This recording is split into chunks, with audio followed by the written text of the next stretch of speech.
देहि मे सौभाग्यम आरोग्यम देहि मे परमसुखम रूपम देहिम जयम देहि यशो देहि दिशो जहि सर्व मंगल मांगल्ये शिवे सर्वार्थ साधिके शरण्य त्र्यंबके गौरी नारायणी नमस्तुते।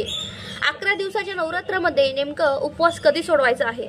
9 दिवसाचा नवरात्र हे नक्की 10 दिवसांचा असल्यामुळे सगळ्यांना संभ्रम निर्माण झालेला आहे की उपवास कधी सोडवायचा आहे। नवमी, महानवमी, महाअष्टमी ह्या कधी असणार आहे, घट कधी हलवावे, या सगळ्यात महत्त्वाचं तुम्हाला एक सांगू इच्छिते। आपल्या पूर्वजांपासून आपल्या घरी पारंपरिक पद्धतीने घट कधी हलवले जातात। काहींकडे 8व्या दिवशी ते 9व्या दिवशी हलवले जातात, काहींकडे 10व्या दिवशी हलवले जातात। अशा पद्धतीने तुम्हाला यामध्ये तुमच्या घरी काय आहे, तुमच्याकडे काय पद्धत चालत आलेली आहे हे आपल्याला बघायचं आहे। पण आता मी सांगू इच्छिते की आपण जे नवरात्राचा उठता बसता उपवास करतात त्यांनी अगदी नवमीला म्हणजे बुधवारी आपल्याला हा उपवास करायचा आहे। नवमी ही बुधवारी असणार आहे आणि हा दिवस 10वा जरी असला तर नवमी तिथी ही बुधवारी असणार आहे, म्हणजे 1 तारखेला 1 ऑक्टोबरला असणार आहे। तेव्हा आपल्याला हा उपवास त्या दिवशी करायचा आहे। जे अष्टमीचा उपवास करतात आणि नवमीला सोडतात त्यांच्यासाठी एक आहे की अष्टमीचा उपवास हा मंगळवारी सुरू होणार आहे, म्हणजे 30 तारखेला असणार आहे। तर तुम्ही 30 तारखेला करून हा 1 तारखेला सोडवला जातो। आता आमच्याकडे दसऱ्याच्या दिवशी म्हणजे 10व्या दिवशी सोडवला जातो। आता असं यंदा 11 दिवसांचं नवरात्र आल्यामुळे आता उपवास सोडायचा कधी आहे? 11 दिवसांच्या नवरात्रामध्ये आपल्याला 2 तारखेला, मग बघा आता केंद्रानुसार आमच्याकडे सप्तमी असते, अष्टमी, महाअष्टमी असते आणि महानवमी हे तीनही उपवास केले जातात आणि याचा उपवास हा घट हलवल्यानंतर म्हणजे दसऱ्याच्या दिवशी घटाला नैवेद्य दाखवतात आणि त्यानंतर हा उपवास सोडला जातो।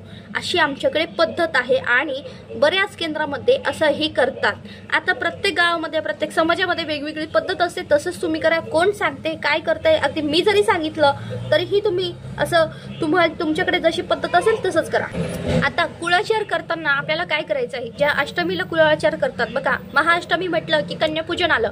आपल्याला या दिवशी सकाळी दुपारी संध्याकाळपर्यंत कन्यापूजन करून घ्यायचं आहे आणि कन्यापूजन झाल्यानंतर आपण जो उपवास करतो ना त्याच्यानंतर दुसऱ्या दिवशी आपल्याला ह्या दिवशी म्हणजे नवमीला, महानवमीला आपल्याला कुळाचार करायचा आहे। प्रत्येकाकडे कुळाचार करण्याची वेगळी पद्धत असते। कोणाकडे 11 पूर्णाचे दिवे केले जातात, कोणाकडे 21 केले जातात, 51 केले जातात, ज्याची त्याची पद्धत असते।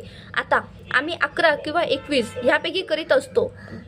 पुरण थापायचं असतं ताटामध्ये, त्यामध्ये थोडे थोडे होल करायचे आणि त्यामध्ये 2 वातींची मिळून 1 वात अशी तुपात भिजवलेली वात त्यात ठेवायचे आणि देवी आईची आरती करायची असते। ह्या दिवशी दही भाताचा सुद्धा नैवेद्य दाखवला जातो, ज्याची त्याची पद्धत। आणि त्याचबरोबर आपलं जी खीर वगैरे असते त्याचा सुद्धा नैवेद्य दाखवला जातो। आणि हे सगळं कुळाचार झाल्यानंतर मग आपण तो घट हलवतो। आपल्याकडे आता आमच्याकडे ना आंबाड्याची भाजी केली जाते। आंबाड्याची भाजी आता हे कधी कुळाचार करतात ते दसऱ्याच्या दिवशी, दसऱ्याच्या दिवशी जे कुळाचार करतात ना दसऱ्याच्याच दिवशी करतात।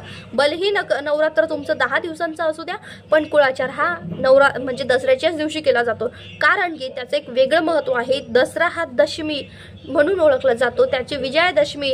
आपण प्रत्येक गोष्टींची जी पूजा करीत असतो त्या दिवशी छानपैकी आंबाड्याची भाजी जी बाजरीमध्ये शिजवलेली असते तिची भाजीचा नैवेद्य ठेवला जातो, पुरणांचा नैवेद्य ठेवला जातो आणि 11 पुरणाचे दिवे तुम्ही भलेही 9व्या दिवशी जरी म्हणजे नवमीला जरी ओवाळणार। आता नवमी कधी असणार आहे? 1 तारखेला असणार आहे। महाअष्टमी कधी असणार आहे? ही 30 तारखेला असणार आहे। त्याच्यामुळे दिवस कोणताही येऊ द्या, आपल्याला तिथी महत्त्वाची असणार आहे। ह्यामध्ये हे खूप महत्त्वाचं आहे। तुम्ही कन्याभोजन झालं दुसऱ्या दिवशी तुमच्याकडे पद्धत असेल तर तुम्ही महानवमीला तुम्ही कुळाचार करून देवीची आरती वगैरे करून तुम्ही तिथे नैवेद्य म्हणजे तिथे उपवास सोडायचा आहे।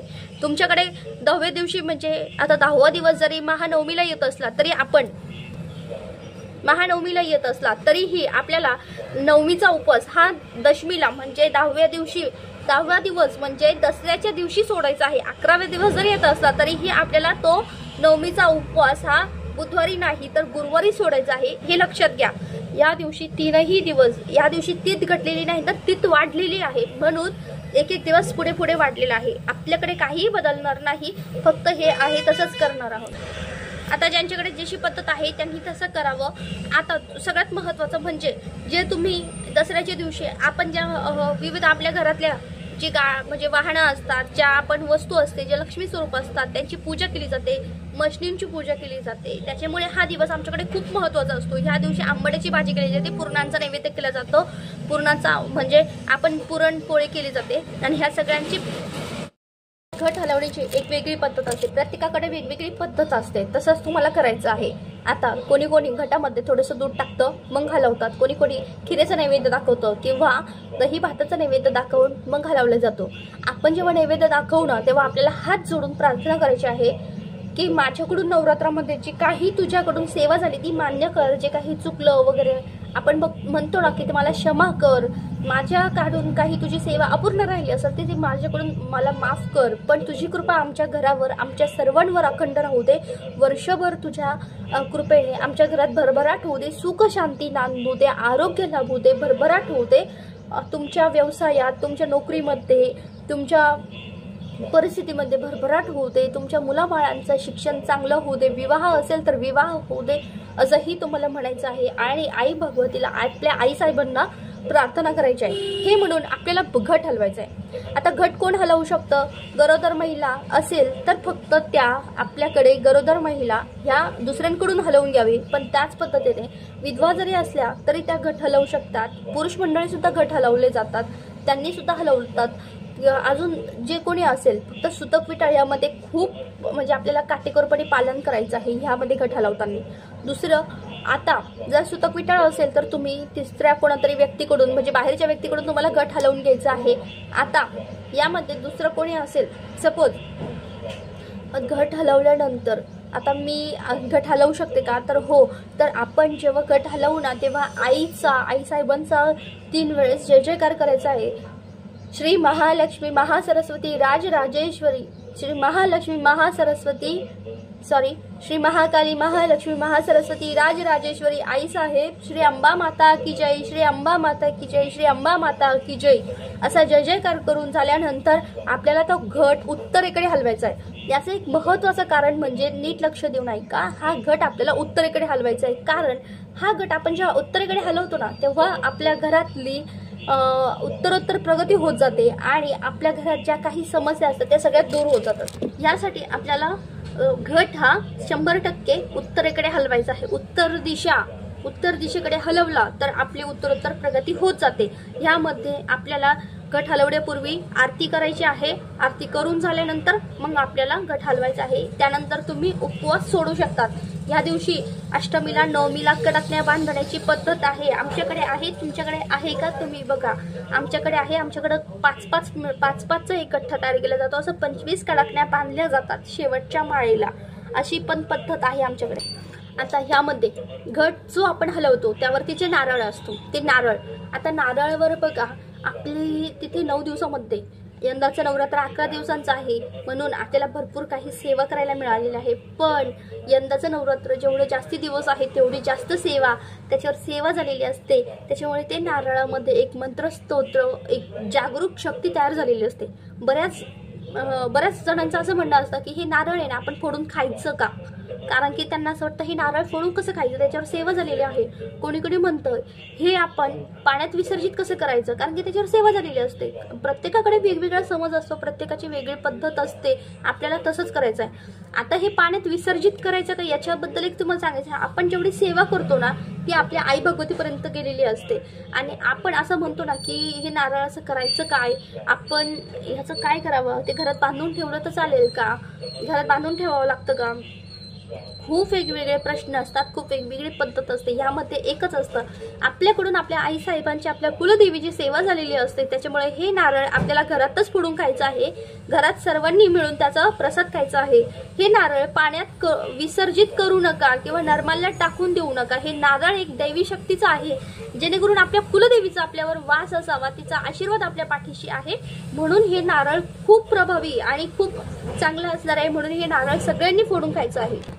90% लोक हे नारळ फोडूनच खात असतात आणि काही लोक हे फेकून देत असतात. पण आपल्याला केंद्रानुसार असं सांगितलं गेलेलं आहे आणि शास्त्र असं सांगतं की हे नारळ फोडूनच खायचं आहे. आता हे नारळ आमच्याकडे कधी फोडलं जातं की ज्यावेळेस आपली तळी भरतात, आपण तळी भरली जाते, ह्या दिवशी हे नारळ त्या दिवशी फोडलं जातं आणि त्या दिवशी याचा तळी भंडारा पण केला जातो.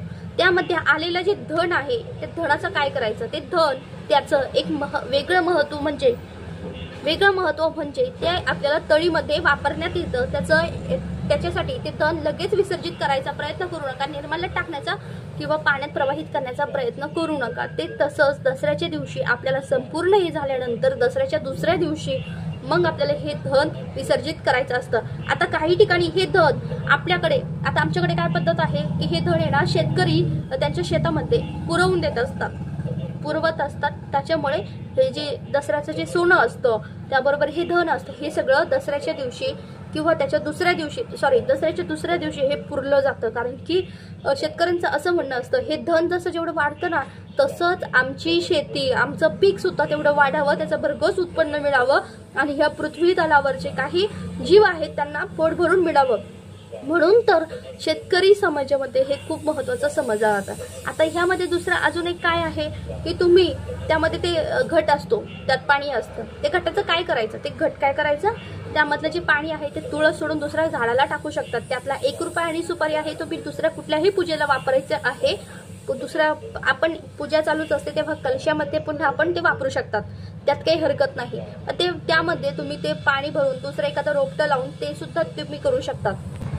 आता ह्यामध्ये हे सगळे प्रश्न झाले, तर त्याचबरोबर आपले जे काही प्रश्न आहेत, जे काही त्याबरोबर जे काही माळा आहेत, जे काही फुलं आहेत, जे काही पूजा केलेली आहे ती सगळे आपल्याला दसऱ्याच्या दुसऱ्या दिवशी म्हणजे शुक्रवारी हे सगळं प्रवाहित करायचं आहे। जे शेतकरी वर्ग आहेत ते अर्थात शेतीमध्ये पुरतात, पण जे काही निर्माल्य आहे, फुलं असतील, पानं असतील, ते आपल्याला म्हणजे प्रवाहित करायचे आहे। आता ह्यामध्ये जी अखंड दिवा असतो तो दिवा विझवायचा का नाही, तो दिवा विझवायचा नाही, तो अखंड तसाच चालू ठेवायचा आहे। संपूर्ण दसरा तो पूर्ण दिवसभर असणार आहे आणि दुसऱ्या दिवशी आता ज्यांचा कुळाचार झालेला आहे त्यांनी दसऱ्याच्या दिवशी बघा, ज्यांचा 9व्या दिवशी कुळाचार झालेला आहे त्यांनी काही दिवस 9 दिवस देवांना हात लावले जात नाही किंवा काही दिवस म्हणजे देवांना सुद्धा म्हणजे देवी जशी घटी बसते तशीच देवांना सुद्धा हात लावले जात नाही। मग त्याच पद्धतीने आपण जेव्हा कुळाचार होतो त्यानंतर आपण सगळ्या देवांना छानपैकी आंघोळ करायची आहे, त्यांना आंघोळ घालून त्यांची यथोपचार षोडोपचार पूजा करायची आहे। तुम्ही दसऱ्याच्या दिवशी जे घट हलवणार आहेत त्या दिवशी सुद्धा तुम्हाला आपल्या देवांना छान त्यांची पूजा करायची आहे, षोडोपचार पूजा करायची आहे आणि आपल्या देवांना सुद्धा छान आंघोळ घालून आपल्या आई साहेबांची सुद्धा या दिवशी पूजा करायची आहे। आणि तो दिवा आहे, तो दिवा दुसऱ्या दिवशी त्याची वात थोडीशी राहिली असेल तर ती कापसासोबत जाळा। ती वात आपण म्हणजे दसऱ्याच्या दुसऱ्या दिवशी ती कापसासोबत जाळायची आहे, कापुरासोबत जाळायची आहे आणि ती आपल्याला निर्माल्यात प्रवाहित करायची नाही, पण ती कापुरासोबत संपूर्णपणे जाळायची आहे। त्यामध्ये आपण देवी आईचा, आपल्या कुलदेवतेचा अंश म्हणून तिची पूजा केलेली आहे, मनोभावी त्याची भक्ती केलेली आहे, मंत्र स्तोत्र पठण झालेलं आहे। त्याच्यामुळे यातली कुठलीही गोष्ट अशी नाही की त्यामध्ये कुलदेवतेचा आपला अंश असणारच आहे, 100% असणार आहे।